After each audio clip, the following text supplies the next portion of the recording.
በ2018 በጀት ዓመት ከ900 ሺህ በላይ ተማሪዎች በትምህርት ቤት ምገባ መርሃ ግብር ተጠቃሚ መሆናቸውን የአዲስ አበባ ተማሪዎች ምገባ ኤጀንሲ አስታውቋል። ለምገባው መርሃ ግብር በየጊዜው የሚለዋወጠው የዋጋ ንረት ፈተና መሆኑን ያስታወቀው ኤጀንሲው የደንብ ልብስና የደብተር አቅርቦት ለተማሪዎቹ እየተደረገ ነው ብሏል። ሪፖርተራችን ዳግማዊት ደረጀ ተጨማሪ አላት።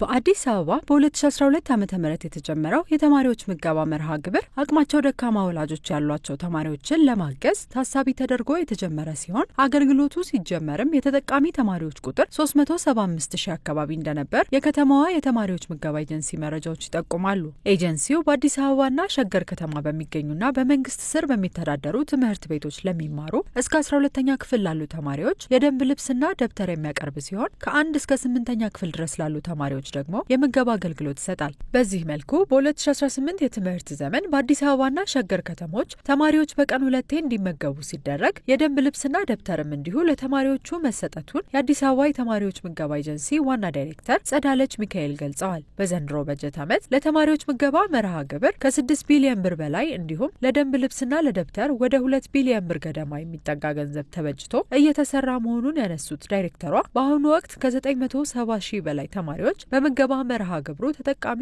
እየሆኑ መሆናቸውንም ገልጸዋል። በዚህ ሂደት ላይ 976207 ተማሪዎች ናቸው በቀን 2 ጊዜ የቁርስና የምሳ አገልግሎት ይቀርብላቸዋል።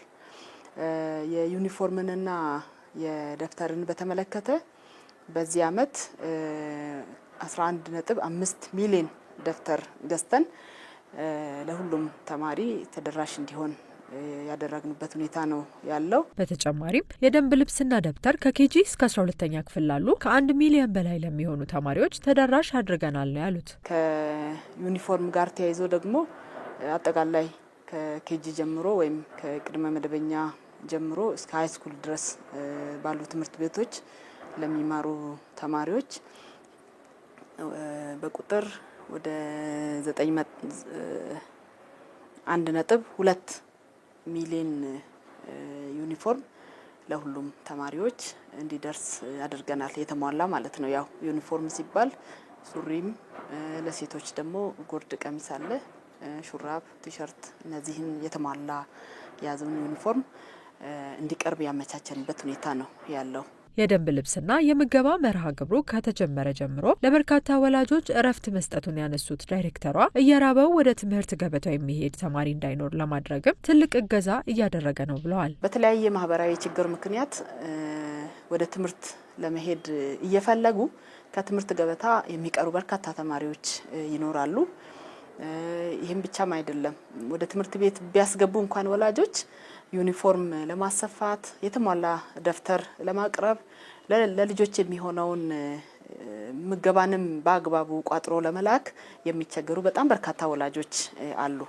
ከዚህ የተነሳ ከተማ አስተዳደሩ በወሰደው ከፍ ባለ ኃላፊነት አንደኛ በትምህርት ሂደት ላይም በመማር ማስተማር ሂደት ላይም ከፍተኛ ውጤት ያስገኘ ተግባር ነው። ወደ ወላጆችም ስንሄድ በወላጆች ዘንድም እፎይታን የሰጠ ተግባር ነው። በዚህ ተማሪዎችን በመመገብና የትምህርት ግብዓቶችን በማቅረብ ሂደት ታዲያ የገበያ ተለዋዋጭነት ለተቋሙም ፈተና እንደሆነና የደንብ ልብስና የደብተር አቅርቦት ላይም ዘግይቶ የመድረስ ችግር ከዚህ ቀደም ባሉት ጊዜያት መስተዋላቸው ተገልጿል። ያው ገዝተው ስለሆነ እናቶች ለተማሪዎች ምግብ የሚያቀርቡት አንዳንዴ የገበያ ተለዋዋጭ የሆኑ ባህሪያቶች ሲኖሩ ለምግብ ግብዓት ግዢ ለመፈጸም አንዳንዴ የዋጋ ንረት ያጋጥማቸዋል። በዚህ ዓመት በተቻለ መጠን የመማሪያ ደብተር በተለይ ክረምት ላይ ቀድሞ ልጆች በሚመዘገቡበት ጊዜ ይመዘገባሉ። ከዛ በኋላ ወዲያውኑ እዛው የተሰጠበት ሁኔታ ነው ያለው። ዩኒፎርምንም በምናይበት ጊዜ እውነት ነው በጣም ረጅም ጊዜ ይቆያል። ያን ችግር አምና በሚገባ አሁንም ስለተገመገመ ስለተለየ የቅድመ ዝግጅት ስራ አምና በጊዜ የተጀመረ ከመሆኑ የተነሳ ዘንድሮ በዚህ ዓመት በጣም በርካታ ቁጥር ቀድሞ መስከረም ላይ ደርሶ ልጆች ወደ ትምህርት ቤት ሲገቡ ዩኒፎርማቸውን ለብሰው የገቡበት ደብተራቸውን ይዘው የገቡበት ሂደት ነው ያለው። በሌላ በኩል ከተማ መስተዳድሩ ባሉት 26 የምገባ ማዕከላት በችግር ውስጥ ላሉ የከተማዋ ነዋሪዎች በቀን አንዴ እየመገበ እንደሚገኝ ሰምተናል። በቀጣይም ሌሎች የምገባ ማዕከላትን የመገንባት ስራ እየተሰራ ነው የተባለ ሲሆን የሚመለከታቸው አካላት ለማዕከላቱ ድጋፍ እንዲያደርጉ ኤጀንሲው ጥሪውን አቅርቧል።